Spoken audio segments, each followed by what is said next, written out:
A common question we're often asked: what is the difference between a solid back and a shell back badge?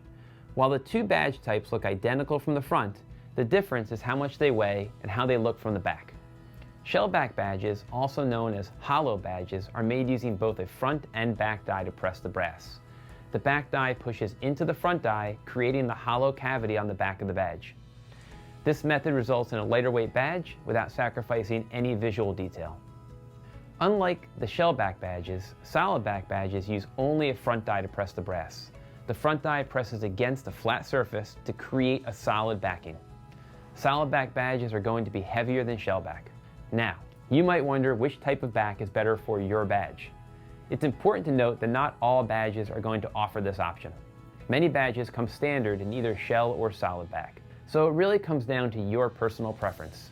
Some people prefer a lighter badge that feels less heavy on their uniform, while others favor the heavier weight of a solid back badge.